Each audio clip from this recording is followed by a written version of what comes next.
Back again, talking shit with Shari, episode 3. Gonna jump right into it, and not really a planned one today. Don't really know what the fuck we're jumping into, but we'll progress through this nonetheless. First thing you might see is these are not beer. We're on something a little different today. Stepping into the festive season, right? We trying some new stuff out. So we've got a lemon squash, similar to your hard rated. Now I consider myself a bit of a hard rated connoisseur. This is not what I would classify as a hard solo. It's of like a hard pub squash. Pretty tasty nonetheless, slightly less sweet, a little more tangy. But yeah, definitely coming into this warmer weather, as it has been, as I'm sure you would all know. Muggy as anything, warming up. It's going to be a dead warm Chrissy. Want something a little bit thirst quenching, a little bit lighter, a little bit refreshing, palate cleanser. So yeah, we've been playing around with a little bit of R&D for the recipes for these puppies. I've also got a colder one I'm working on, which I will be playing around with this evening. I've got it kegged up. I've got a few different new products to trial. Some new products we actually don't have any of at the moment. So it'll be very interesting to see. Cool, so this one is mixed up in a 9.5 litre keg. So it's one of the little portable ones. Obviously you could do it in a 19, you could do it in anything that you've got really, just adjust the ratio. Yeah. So talk me through how much grog, how much water, how much mixer, how much sugar? Well, so for this one in particular, flavour sachets, right? So the actual amount of the flavouring from the pub squash is only 100 ml for 9.5 litres. Quite small. These I ran about half a kilo of sugar. So I made up just a simple syrup, mixed it up, 8 litres of water, and what have I got? A touch over a litre of piss. I think I worked these out to be about 4.3%. Right, so that's pretty reasonable. Pretty small. What's hard rated? Hard rated is 4.5, I believe. Yeah, right, so you're close to it. I actually like this better than hard rated. I really thoroughly enjoy hard rated. But my hard rated recipe anyway, I've got what I think is down to a science. My one, I run actually a soda stream syrup for mine though. And I wanted to try and sort of venture away from sort of being out of store, buying other stuff, and just play around with a few different recipes, see if we could bring all of it back to home. I'm not 100% there yet on the rated stuff, but this pub squash is pretty bloody alright. But I think for anyone playing along at home, it doesn't necessarily have to be trying to make hard rated. No. So I've done vodka, lime and soda on tap at home before, with vodka, water and a touch of lime juice cordial. Now that's not everyone's taste. We've got recipes on the website for using the Bilson's cordial. Yep. So, trying to mimic all of the Bilson's cans. I've done a Bilson's spin up of this one before. Again, it's more of like a pub squashy type sort of lemon setup. It's even like a little bit more tart than just about any other one that I've tried. The other thing is with it though, you're not controlling the sweetness in it, so it's quite sweet. That's depending on the ratio, for you to get the adequate lemon flavour that you're happy with, it also carries the extra sweetness from the sugar from the Bilsons. And that's not, for my palate personally, is not exactly what I would like. But I think that comes with Bilsons, because anyone who are seasoned Bilsons drinkers or big fans of Bilsons, if you're used to drinking it, then you're used to drinking sweet shit. They're so sweet. Yeah. And so that's a really good thing to potentially put on tap for, I guess, if you're having a family gather and you want to appease some of the other family members, your wife, your partner. And keep in mind, they don't always have to be alcoholic either. So like if you're putting on a bit of a feast and you've got a heap of kids, got some people who aren't drinking, you can easily mix something like that up in a keg. Everyone can drink it. For those that want to add a shot of vodka, or you know, if you're doing cola, I guess any dark spirit. Well, I've actually spun a keg up of cola today as well. So I was spinning this one down. Thought, look, I'll lay one out. One, give the young fella a chance to try the cola out. So I've actually left my cola keg in my kegerator, non-alcoholic. And then what I'll do this afternoon is I'll go home and do a bit of R&D on playing around with the alcohol percentages. This one, like I said, it was about 1.1 litres of vodka. Spun him up in a keg. This one's premixed.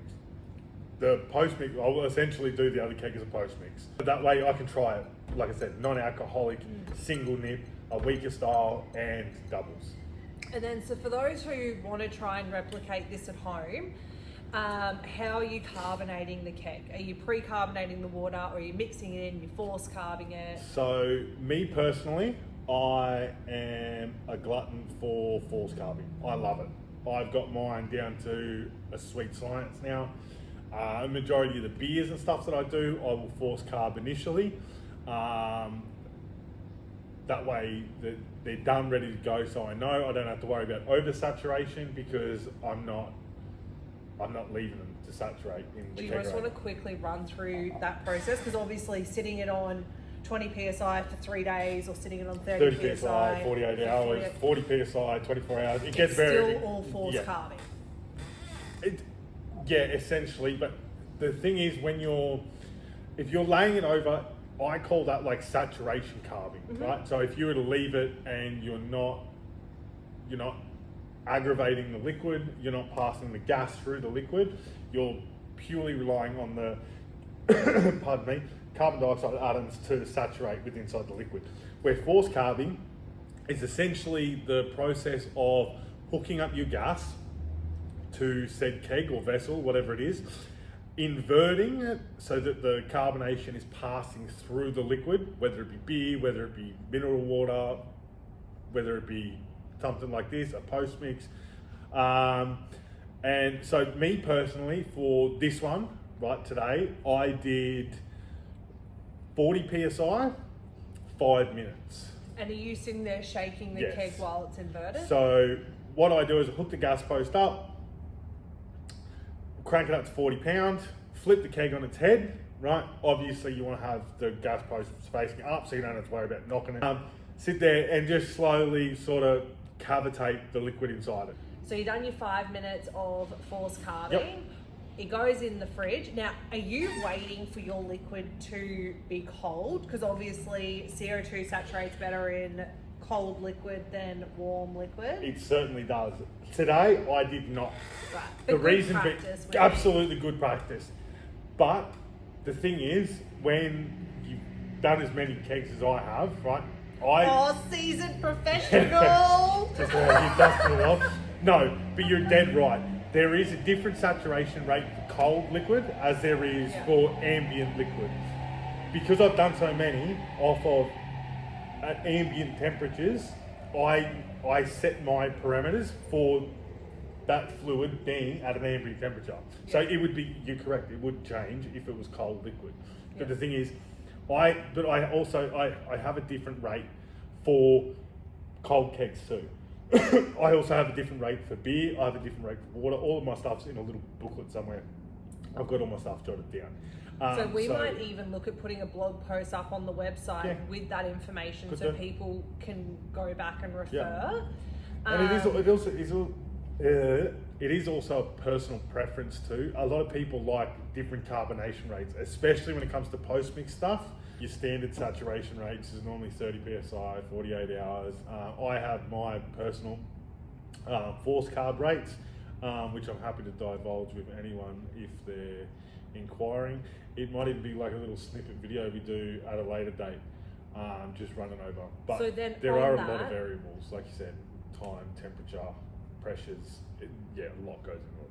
So she's going on the fridge for pouring pressure. Are you allowing a little bit more? Are you just keeping it the same as beer? Like, what's the pouring pressure on that one? So that one I leave at 10 pound, which is pretty close to what we use for all the beer and stuff. The other thing is too, after I'm gassing that, I force carbed it right, it'll be 40 pound inside that vessel. I'll bang it in the fridge. I'll normally let it sit for about an hour or two, go back, burp it out, right? Hook the reg and everything back up, and then I'll check it. These puppies, I've done that many of them now. I know that's the way I like it. So this one I didn't have to check too much.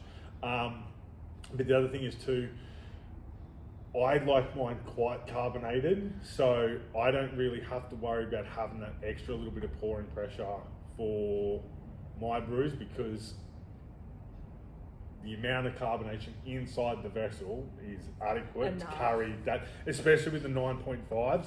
It does, you can sort of get a little bit of a teeter off on your 19s, I've found in personal experience, but the 9.5s I've never had a drama with. Yep. I think just because in a 19 where you've got that much extra headspace, when you've got all that extra saturation inside the fluid, that starts to dissipate inside that canister at said time, and you can lose a little bit of carbonation. But for 9.5s, and normally they're 9.5s, and I drink a fair bit, so I'm normally milling through them pretty quick. I don't have to worry about it getting flat. Refill?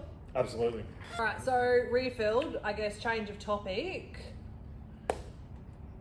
You took out the winning brew. Of our little brew competition. Yeah. It's pretty standard. It comes as no surprise to literally anyone that's ever met me ever. Or yourself, it's not really a surprise to you either. I really liked yours. Like, definitely, I did an IPA. Yeah. You did a pale. Certainly, I like yours better. I'm not I don't love the bitterness that comes. You're trying to hold my I was thinking the same thing. I was like, oh. Cute. I don't love the bitterness that follows IPAs, but obviously I want to do something different. I like my hop selection better than your hop selection. See, I'm a bit impartial. I prefer mine. That's the reason why I made it. Yeah, of course. And everyone's different. But another thing that we should probably touch on just quickly is the carry of the hop in the brews based off yeast selection. It's one thing we found extremely prominent, way more than I think both of us expected. And I think because we did them side by side, we tried them side by side, we tried them at different times. Oh, here's an interesting thing for you. So, Jace tried the beers the week earlier to the competition. Yep. Guess whose was his favourite? Doesn't matter. DeWalt. It literally doesn't matter. It means absolutely nothing to me. One person's opinion means nothing to me. But that also carries on to, we'll talk about the hop aroma and flavour in yours, but also priming. So he even said the difference, one extra week. So I think they'd been in the kegs about a week. Oh, conditioning. Yes. Yeah.